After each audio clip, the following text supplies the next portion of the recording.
Halo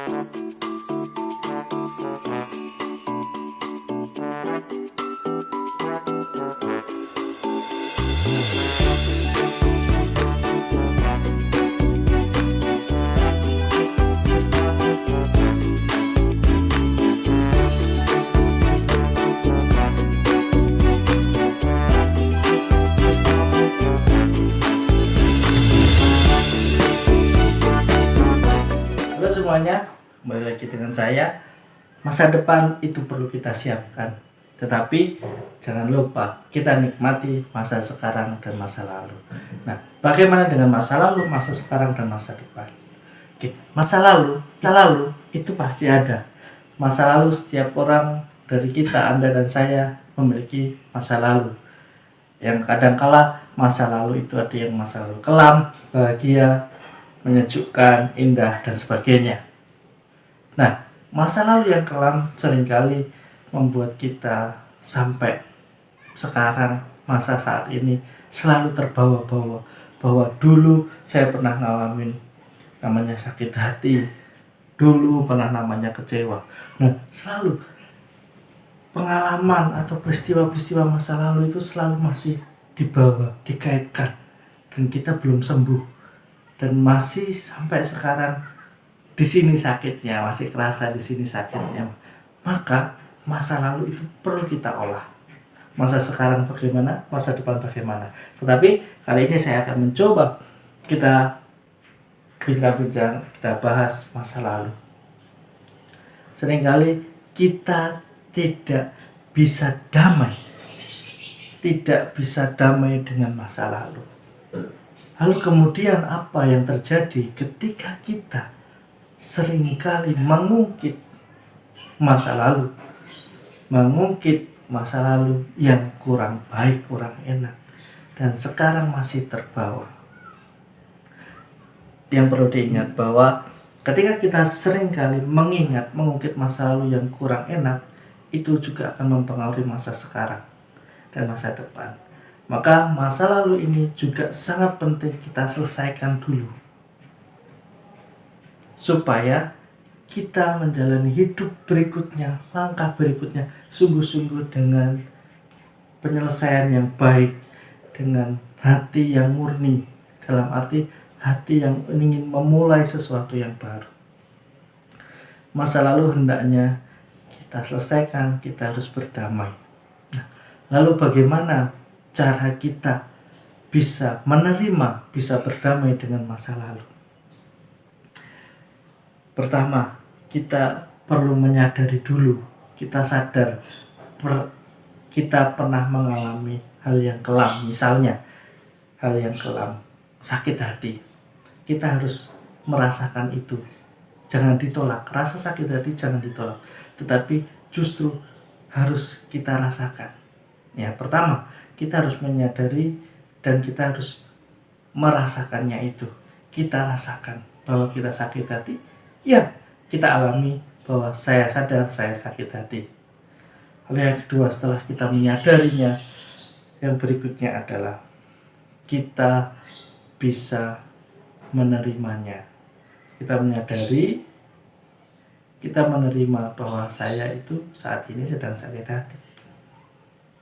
Menerimanya. Yang ketiga, jangan terlarut atas rasa yang kita alami. Khususnya kita bahas yang sakit hati. Ketika kita terlalu larut dengan sakit hati, pasti akan mempengaruhi pikiran kita, cara pandang kita, dan perilaku kita. Dan ini akan merugikan Anda. Jadi kita harus menyadari dulu bahwa saya sakit hati, menerima bahwa saya sakit hati, dan jangan terlalu larut bahwa saya sakit hati. Yang ketiga, sakit hati itu tidak hanya merasakan sakit hatinya, tetapi merasakan kebaikannya. Ya, merasakan kebaikannya. Jangan hanya saya sakit hati karena saya disakiti oleh seseorang, tetapi jangan melihat siapa yang menyakiti saya sakit, tetapi melihatlah melihatlah bahwa hal yang baik yang akan terjadi ketika saat ini saya disakiti. Ya, melihat dulu kenapa saya disakiti, kenapa saat ini saya disakiti. Kita yakini dulu bahwa ada hal yang baik yang disiapkan di masa yang akan datang. Ya, masa datang yang akan datang.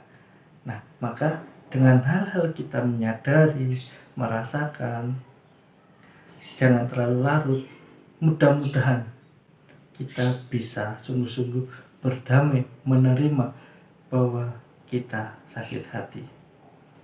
Tetapi ketika kita disakiti, kita menolak, rasa kita langsung menolak, saya tidak terima, saya tidak mau disakiti. Nah, itu yang akan membuat Anda semakin dalam merasakan sakit itu. Tetapi ketika Anda menerimanya, merasakannya, jangan terlalu larut, dan pastinya berubah dengan yang pernah dialami sakit hati itu. Hal-hal ini yang dapat membuat kita bisa menerima, bisa sembuh, bisa berdamai dengan masa lalu. Karena damai dengan masa lalu itu sangat penting. Karena masa lalu itu juga menentukan masa sekarang dan masa depan Anda, dan akan menentukan pola hidup Anda berikutnya. Kita nanti akan bahas berikutnya, tetapi saat ini saya fokus dengan bahas masa lalu. Ya, masa lalu itu boleh diingat, pasti tidak akan lupa, tetapi yang paling penting kita harus bisa berdamai menerimanya. Dan yang paling penting, masa lalu itu bisa menjadi spion, kaca spion kita, kanan dan kiri. Ya, sesekali kita perlu melihat ke belakang supaya kita tidak kembali lagi atau tidak mengulangi hal yang sama. Kita tahu di belakang itu yang terjadi apa. Cukup sebatas sesekali melihat, ya, seperti di kendaraan, di sepeda motor, mobil, dan lainnya. Apa gunanya spion coba?